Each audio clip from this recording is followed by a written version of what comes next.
সে এক মস্ত বড় বাড়ি। কলকাতার বউবাজারের অদূরের এই বাড়ি দেখলে যে কেউ বলবেন এটা নিশ্চয়ই কোনো রাজার বাড়ি। রাজপরিবারে তিনি জন্ম নেননি ঠিকই, কিন্তু তিনি ছিলেন মানুষের হৃদয়ের এক রাজা, রাজা সুবোধ চন্দ্র মল্লিক। কে আসেননি তার এই অট্টালিকায়? এককালে এই বাড়িতেই থাকতেন শ্রী অরবিন্দ ঘোষ। তিনি এই বাড়িতে ছিলেন 1907 সাল পর্যন্ত। কোথাও লেখা নেই ঠিকই, কিন্তু এই বাড়িতে এসেছিলেন খোদ রবীন্দ্রনাথ ঠাকুর। রবি ঠাকুরের পদধূলি যে বাড়িতে পড়ে যেত তার বেশিরভাগ সংরক্ষিত হয়েছে ভারত, বাংলাদেশ কিংবা পৃথিবীর অন্যান্য সকল প্রান্তে। উপেক্ষিত হয়েছে শুধু এই লাল বাড়িটাই। বাল গঙ্গাধর তিলক এসেছিলেন এখানে। এছাড়াও ভূপেন্দ্রনাথ দত্ত, বিপিনচন্দ্র পাল, সখারাম, গণেশ, দেউস্কর সহ আরও বহু স্বাধীনতা সংগ্রামীর আনাগোনা হয়েছিল এই বাড়িতে।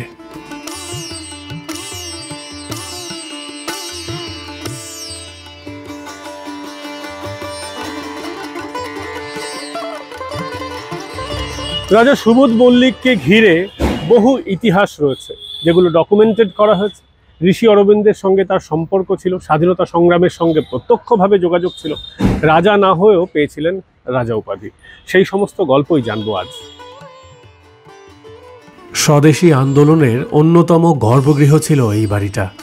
দেশকে, জাতিকে শিক্ষায় এগিয়ে নিয়ে যাওয়ার জন্য তৈরি হয়েছিল ন্যাশনাল কাউন্সিল ফর এডুকেশন, যা আজকের যাদবপুর বিশ্ববিদ্যালয়। আর তাতে সক্রিয় অংশগ্রহণ করেছিলেন রাজা সুবোধ মল্লিক। সেই আমলে 1 লক্ষ টাকা দান করেছিলেন তিনি। ছিলেন সেন্ট জেভিয়ার্স এবং প্রেসিডেন্সি কলেজের কৃতি ছাত্র। তিনি জন্ম নিয়েছিলেন কলকাতার পটলডাঙ্গা অঞ্চলে। এই সুবিশাল প্রাসাদটি যখন তৈরি হয় তখন বয়স তার মাত্র 4। অথচ এই বাড়িতে থাকতেই তার বঙ্গভঙ্গ বিরোধিতা, আলিপুর বোমা মামলায় জড়িয়ে পড়া, তারপর আলমোড়ায় 14 মাসের কারাবাস। এই সবই নিশ্চুপ হয়ে যাওয়া অতীত। বাড়ির চারপাশে এসবের কোনো কিচ্ছুটি লেখা নেই, কিন্তু অনেক গবেষক, পণ্ডিত মানুষ এই ভগ্নপ্রায় বাড়ি থেকে খুঁজে বের করেছিলেন কোনটা ছিল গ্রন্থাগার, কোথায় ছিল রান্নাঘর, কোথায় থাকতেন শ্রী অরবিন্দ ইত্যাদি। বলেছেন দেওয়ালের গায়ে দামি ইউরোপীয় ছবির কথা, বিলিয়ার্ড রুমের কথা। সেসব খুঁজে বের করতে চাওয়া তো দূর, আজ বাড়ির সদর দরজাই খোলা হয় না। তবে ভিতরে লোকের বাস যে নেই তা কিন্তু নয়। আইনি বেআইনি নানান জটিলতায় ঢুকছে এই বাড়িটা, অথচ এই বাড়ির ইতিহাস জানে না এলাকারই বহু মানুষ। রাজার সব টোটাল বলতে পারেন কি নেই, আমি কি বলতে নেই, আমি তখন বলতে না আমি রাজা কিরকম দেখি না, তোমার বললে কি হবে? অনেক লোক তারপর থেকে এইভাবে পড়ে হয়ে আছে, ও তো পরে কেউ কবে করছে। কলকাতা বিশ্ববিদ্যালয়ের নামে নাকি লেখা ছিল এই বাড়ির সত্ত্ব, কিন্তু মল্লিক বাড়ির কোনো কর্মচারী অধিকার চেয়ে মামলা ঠুকে বসে। সেই মামলা আজও বহমান। বহু বছর আগে বাড়িটি পেয়েছিল হেরিটেজ তকমা, কিন্তু সংরক্ষিত হয়নি। পেয়েছে আরেকটি তকমা, তা হলো বিপজ্জনক। 2021 সাল পর্যন্ত এই বাড়ির বকেয়া কর ছিল 13 লক্ষ টাকা।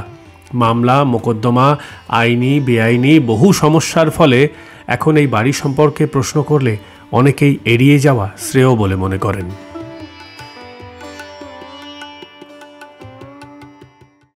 বলতে পারবো না, আমি থাকি না, ওই তো ওরাই থাকে। বাড়ি কার ভাই? আমি বলতে পারবো না, আমাকে বাড়ির বিভিন্ন অংশ ভেঙে পড়ছে, অন্যদিকে দখল হয়ে যাচ্ছে আশপাশ। রুগ্ন বাড়ির পাশে ভারী ট্রাকের আনাগোনা থাকে সব সময়। বাড়ির গায়ে গজিয়েছে ঝুপড়ি, বাড়ির মধ্যে রয়েছে ময়লার ঢিবি, গায়ে সিনেমার পোস্টার, পোস্টারে লেখা আড়ি। এই শব্দটি বড়ই প্রাসঙ্গিক, যেন ইতিহাসের সাক্ষী এই বাড়ির সঙ্গে আড়ি কলকাতাবাসী এবং সরকারের। সংরক্ষণের উদ্যোগের কোনো চিহ্ন নেই।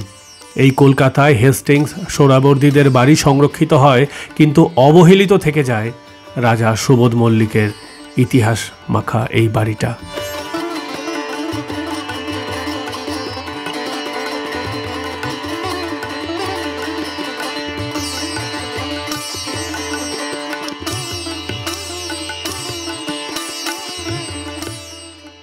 একটা সময় এই বাড়ির রং ছিল গাঢ় লাল, উত্তর কলকাতার অন্য সব রাজবাড়ির মতো। কিন্তু দীর্ঘ রোদ, ঝড়, জলে সেই রঙের চমক আজ বোঝা বড়ই কঠিন। নিঃশেষিত জৌলুস নিয়ে দাঁড়িয়ে রয়েছে, তবু অতীতকে মনে করিয়ে দিচ্ছে এই রাজবাড়ি। সন্ধেবেলায় এই বাড়ির সামনে দিয়ে যেতে দোতলা তিনতলার ভাঙা কপাট, অন্ধ জানলাগুলোর দিকে তাকিয়ে অনেকেরই গা ছমছম করে ওঠে। বইকি আছে বলতে একটি মাত্র সাদা পাথরে লেখা ফলক। তবে বাড়িটি বিপজ্জনক ছিল আগেও। বেশ কয়েক বছর আগে বাড়ির কার্নিশ খসে পড়ে। অথচ ব্রিটিশ বিরোধিতার অন্যতম প্রাণকেন্দ্র বলে কথা এই বাড়িটার। তবে সম্পূর্ণ ভেঙে যাওয়ার আগে কলকাতার এসব ঘরদোর, অতীতের চিহ্নগুলোকে সংরক্ষণ করা দরকার। মাধ্যম ব্যুরো রিপোর্ট।